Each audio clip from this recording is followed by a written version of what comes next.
My wife called during my $4.2 million deal I filed for divorce. She laughed. I said, "Sounds good." She didn't know I'd known for 3 months. When I got home, her lover and her money were gone. I was standing in the lobby of a glass and steel office tower on Westheimer Road in Houston with a $4.2 million commercial lease agreement tucked under my arm when my phone buzzed. Isolda's name lit up the screen. At first, nothing about it felt unusual. She called me maybe twice a week. Sometimes it was to ask about dinner plans. Sometimes it was to remind me to pick up dry cleaning.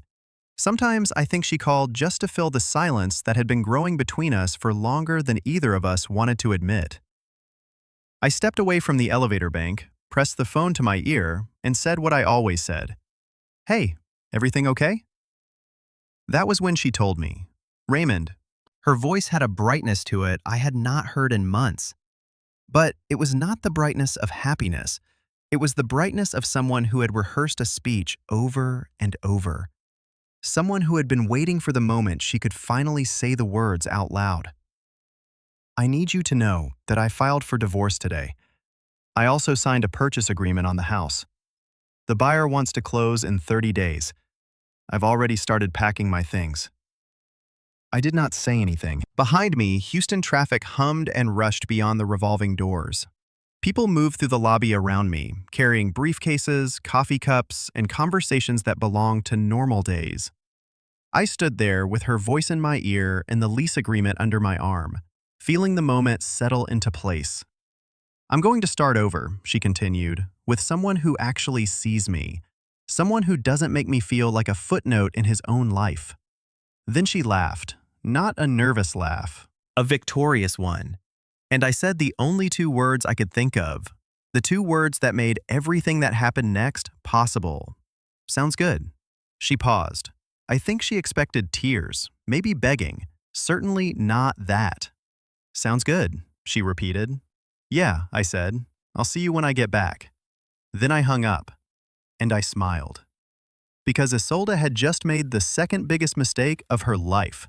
The biggest one had already happened 3 months earlier. She just did not know I knew about it yet. My name is Raymond Caulfield. I am 46 years old, and I have spent the last 17 years building a commercial real estate brokerage in Dallas, Texas. Not the glamorous kind of real estate you see on television. Not luxury penthouses, not celebrity mansions, not dramatic open houses with champagne and skyline views. My work was the kind where you woke up before sunrise and drove out to industrial parks in Garland and Grand Prairie.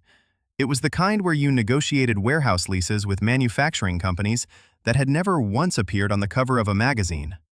It was invisible work, essential work, and it paid exceptionally well for people willing to do it without fanfare. I grew up in Mesquite, Texas, east of Dallas, in a neighborhood where ambition was not exactly encouraged. My father worked 31 years at a freight company before his back gave out. My mother cleaned offices downtown. They were good people. They gave me everything they had, which was not much in dollars, but more than enough in character. When I graduated from the University of Texas at Arlington with a real estate license and a beat-up Ford Ranger, I told my father I was going to become the best commercial broker in North Texas. He did not doubt me for a second. That always meant everything to me. By the time I met Isolda, I had built Caulfield Property Group from nothing into a firm with 12 agents, 3 administrative staff, and annual commissions that most people in the business would have considered exceptional. I was not wealthy in the careless way people throw that word around, but I had built something real, something stable, something with my name on it. I met Isolda Vance at a charity auction benefiting the Dallas Arboretum. She was 38 at the time, an interior designer with a small but growing firm in uptown Dallas. She had the kind of effortless elegance that made a room feel like it was rotating slowly around her. Dark auburn hair, eyes the color of old copper. She could walk into a function like she had been expected, even when she had not. We dated for 14 months. Then we married in the spring on a rooftop overlooking the Dallas skyline. 60 guests, a simple ceremony. Her sister Phoebe cried through the entire vows, which made Isolda laugh, and that made me love her completely. For the first 4 years, things were good, genuinely good. She grew her design firm. I expanded the brokerage into industrial and medical office space. We bought a condo in a high-rise in Turtle Creek, 14 floors up, with floor-to-ceiling windows and a view of the park below. We had dinners that stretched past midnight. One spring we drove out to Marfa and stayed in a converted ranch house, and we spent 3 days doing almost nothing and being completely content about it. But somewhere between year 4 and year 7, something shifted. Not dramatically, not all at once. It happened gradually, the way light fades in the afternoon. You do not notice the exact moment it starts getting dark. You just look up at some point and realize the room has changed. Isolda's design firm had taken on a business partner named Tanner Holcomb. He had come from Atlanta with a portfolio full of high-end residential projects and the kind of confidence that filled a room before the door had even fully opened. He was tall 40 with salt and pepper hair, the type of man who wore a sport coat to casual events and somehow made it look intentional. He spoke the language of aesthetics fluently. He knew which wine to order. He had opinions on architecture that he delivered with the calm certainty of someone who had never been wrong about anything.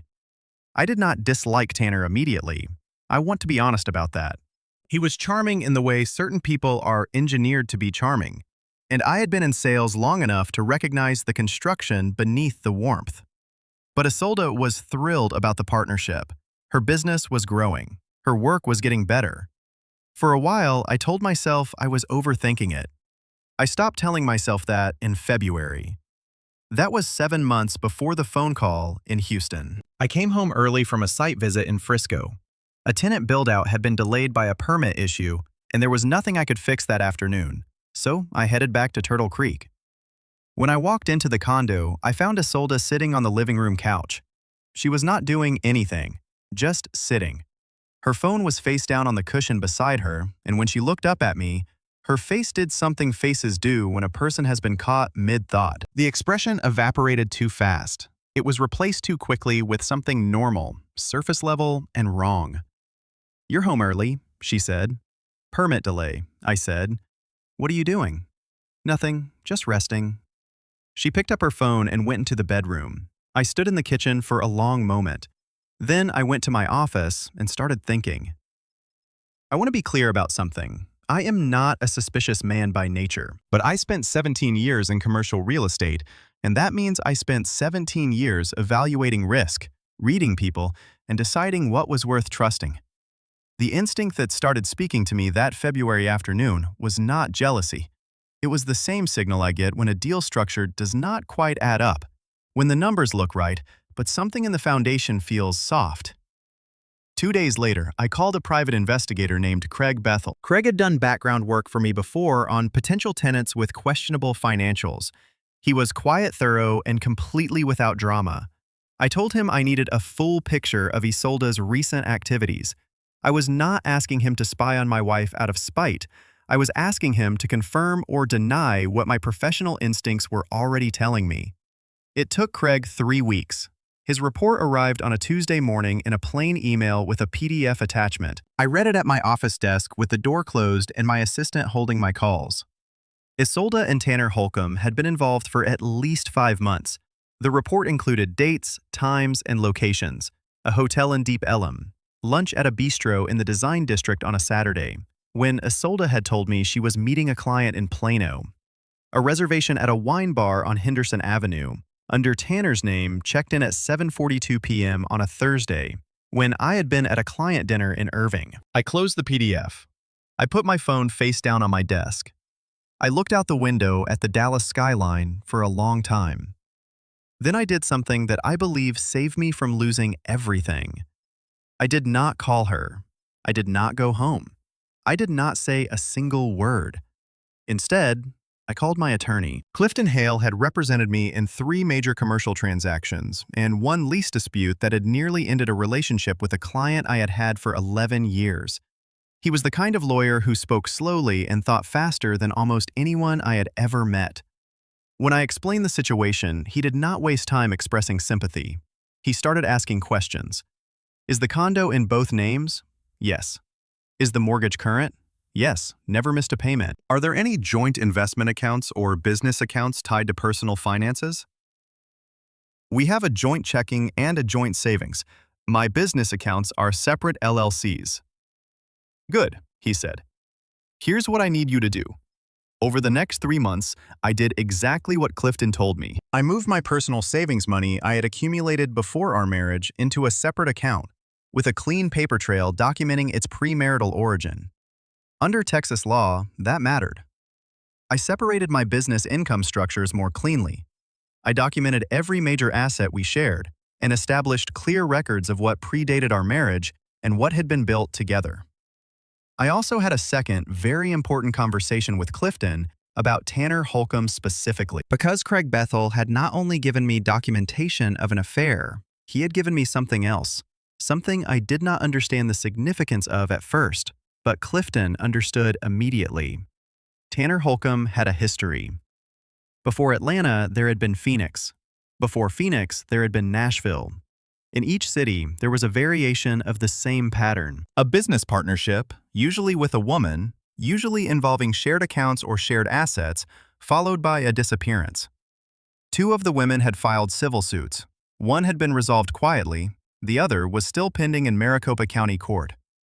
A third woman in Nashville had filed a police report that was eventually closed for lack of evidence. Craig had turned all of this over after 4 weeks of research. He was thorough. Tanner Holcomb was not just a man having an affair with my wife.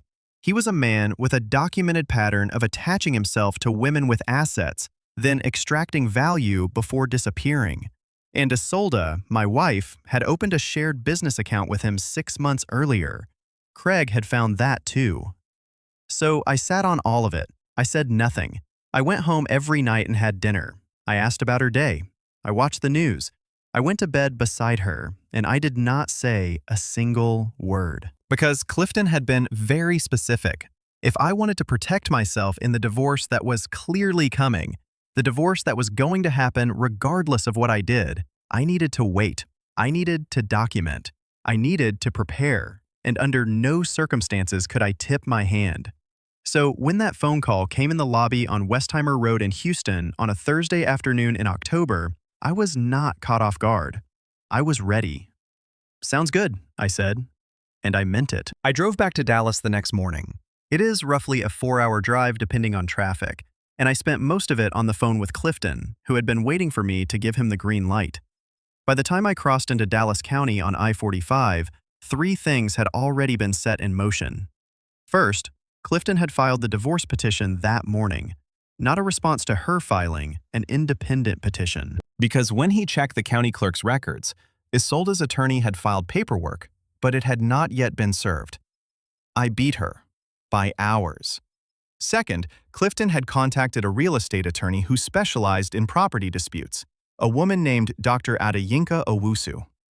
She had been a professor before she went into practice, and she brought academic precision to everything she touched. The purchase agreement Isolde had signed on our Turtle Creek condo had a problem, a significant one. The condo deed listed both Raymond Allen Caulfield and Isolde Marie Caulfield as owners. Under Texas law, community property cannot be sold or encumbered without the written consent of both spouses. Isolde had signed a purchase agreement on property she did not have the legal authority to sell unilaterally. The agreement was unenforceable. The sale was not going to happen. Third, and this was the part I had to process carefully, during that drive, Craig Bethel had sent me an update the night before. Tanner Holcomb had moved $23,000 out of the shared business account he held with Isolde. He had moved it into an account Craig could not immediately trace. And in the last 48 hours, Tanner's phone had stopped going to her calls. By the time I pulled into the parking garage beneath our building, I had a very clear picture of what I was about to walk into. The elevator opened on our floor. I could hear Isolde before I reached the door. She was on the phone, her voice high and tight with an anxiety I recognized immediately as the sound of something going very wrong, very quickly. I put my key in the lock and let the door open slowly. She was standing at the kitchen counter in clothes she had clearly slept in. Her auburn hair was unraveled. Her laptop was open to what looked like a banking portal. When she looked up and saw me, something moved across her face that I will remember for a long time. It was not the expression of someone who had won. It was the expression of someone who had just looked down and noticed there was no floor beneath her. Raymond. She set the phone down. I didn't expect you until tonight. I drove back early, I said. I set my bag down by the door. What's going on? She opened her mouth, closed it, looked at the laptop, then looked back at me. Tanner's not answering my calls, she said finally. I walked to the kitchen and poured myself a glass of water from the filter on the counter. The one Isolde had picked out, the one that matched the countertops. I took a long sip. That's unfortunate, I said. She stared at me. Do you know something? Why would I know something about Tanner Holcomb? She looked at the laptop again. The bank account, she said. The business account Tanner and I shared for the firm. The money's gone. $23,000. I can't reach him.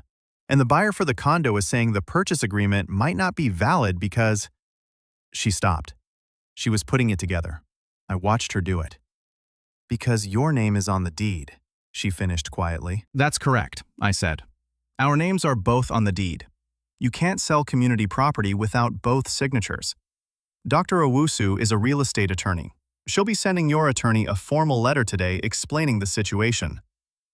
Isolde's hands were flat on the counter, very still. You already have an attorney. I've had an attorney for 3 months. The silence that followed was different from any silence we had shared in 12 years of marriage. It was the silence of recognition, the slow arrival of understanding that the game she thought she was playing had been playing her instead. You knew, she said. I've known since February. She looked at the phone on the counter, the one she had set down when I walked in. From where I stood, I could see she had tried to reach Tanner 17 times in the last 2 hours. He's not coming, Isolde. I kept my voice level. I was not angry. I had been angry for months, in the privacy of my car, in my office, and on the long drives across North Texas that make up the real geography of my life. But in that moment, I was past anger. I was standing on the far side of it. Craig Bethel, I said, the investigator I hired in February. He found Tanner's history. Nashville, Phoenix, Atlanta. He does this. He attaches himself to women with businesses and assets, builds trust, moves money, and disappears. He's done it at least 3 times that we can document. Isolde did not move. The $23,000 he moved out of your business account is likely gone, I continued. You may want to file a police report. Dr. Owusu can advise you on the civil options, though given that Tanner appears to have already left the state based on Craig's last check-in, recovery is going to be difficult. You're telling me to call the police. Her voice had dropped to something almost inaudible. I'm telling you what your options are. I'm not your enemy, Isolde. I never was. But I am also not going to pretend the last several months haven't happened, and I am not going to allow myself to be financially destroyed because someone else made choices I was not part of. She sat down on one of the kitchen stools, the same stool she had picked out at a shop in the design district when we first moved in. She had deliberated over those stools for 40 minutes. I had stood there the whole time because I had been happy to let her get exactly what she wanted. How long have you been planning this? She asked. Planning what? Protecting yourself. Since February? In filing for divorce, Clifton filed this morning. Something crossed her face at that. You filed first? Yes. She put her hands over her face and sat there for a long moment. When she lowered them, she looked exhausted in a way that had nothing to do with sleep. Tanner told me you were hiding money, she said. He told me you had offshore accounts I didn't know about. He told me you were going to leave me with nothing. I looked at her carefully. I had been in commercial real estate for 17 years. I knew exactly what a structure built on deliberate misinformation looked like. I knew how it was constructed. I knew what it was for. Tanner needed you to believe I was the threat, I said. Because if you were focused on what you thought I was doing, you wouldn't look at what he was actually doing. She stared at the kitchen counter. The business account, she said softly. He suggested I open it. He said we needed to keep the partnership finances separate from my personal accounts. I thought it was professional, organized. It was organized, I said. That's how it works. There is a specific kind of grief that comes not only from loss, but from the recognition that you were maneuvered. that your own intelligence and good faith were used as the mechanism of your destruction. I have seen that grief in business negotiations gone wrong. I saw it on Isolda's face that afternoon in the kitchen of the condo we had shared for 9 years. I will not tell you I felt nothing. I had loved this woman. I had built a life around her. I had stood on a rooftop overlooking Dallas on a spring evening and meant every word I said. But I had also spent 3 months watching evidence arrive in quiet installments. And somewhere inside those months, I had already grieved most of what needed grieving. What was left in that kitchen was not cruelty. It was clarity. "What happens now?" she asked. Clifton will be in contact with your attorney. We have a clear accounting of separate and community property. The business accounts are documented. The condo will need to be sold legitimately with both signatures, or one party can buy out the other at fair market value. I picked up my bag from by the door. I'm staying at the Crescent tonight. Give yourself some time to make calls. Raymond. She said my name the way she used to say it. There was something underneath the word, something different from the surface of it. "I'm sorry." I stood at the door for a moment. "I know you are," I said. "It doesn't fix anything, but I know you are." Then I left. The divorce took 11 months. It was not the catastrophe Isolda had been positioning it to be, because there was no catastrophe available to her. The accounts were clean. The property documentation was clean. Clifton Hale had made sure that everything Raymond Caulfield had built before and during that marriage was accounted for with precision. In Texas, community property is divided equitably. We sold the Turtle Creek condo and split the equity. Isolda kept her design firm, minus the money Tanner had taken and minus the debt she had accrued during the months when she had been planning a future that evaporated the moment he stopped answering her calls. Tanner Holcomb was arrested 4 months after he left Dallas. He had surfaced in Denver, where he had attached himself to a woman who ran a high-end boutique hotel. A combined effort from Craig Bethel, the 2 women from Phoenix and Nashville who had filed civil suits, and a federal agent who had been building a wire fraud case for 2 years, brought Tanner into a federal courtroom in Denver on 7 counts. I was asked to provide a statement. I did. He is currently serving a 6-year sentence at a federal correctional institution in Colorado. Isolda testified in that case too.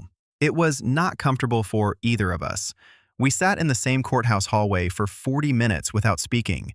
But she was composed and thorough, and she told the truth, which I respected. Whatever she had been in the last year of our marriage, she had enough left in her to do that right. I want to tell you something about the morning after that phone call in Houston. I sat in my car in the parking garage of the office building on Westheimer Road for about 10 minutes before I went back inside. Not to process, not to cry. I had already done both of those things in private. I sat there because I wanted to be very clear about something with myself before I said, "Sounds good," and drove away.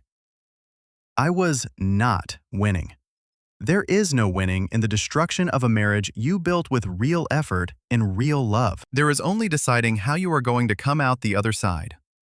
You decide whether you are going to become the person who reacts in ways that cost you everything, or the person who absorbs the blow and thinks 2 steps ahead. My father worked at a freight company for 31 years. He taught me very few things about business, but an enormous number of things about character. He used to say that the loudest man in a negotiation is almost never the most prepared one. He was not talking about real estate. He was talking about life. He learned it the hard way, the way people from Mesquite, Texas learn most things. I thought about him that day in the parking garage. Then I went back inside and closed my $4 million lease. Today, I am still in Dallas. Caulfield Property Group has 15 agents now. We expanded into a second office in Fort Worth last spring. My father drove up from Mesquite for the opening and stood in the doorway of the new office on Camp Bowie Boulevard with his arms crossed. He did not say anything for a long time, which is exactly what he does when he is proud of something. I am not going to tell you that everything is fine. I am not going to tell you the hard part is over. I am not going to tell you I found happiness neatly on the other side of loss, and that it was all worth it. Real life does not work that cleanly. But I will tell you this. Those 2 words I said in that Houston lobby sounded like surrender. They were not. They were the beginning of everything. I do not regret them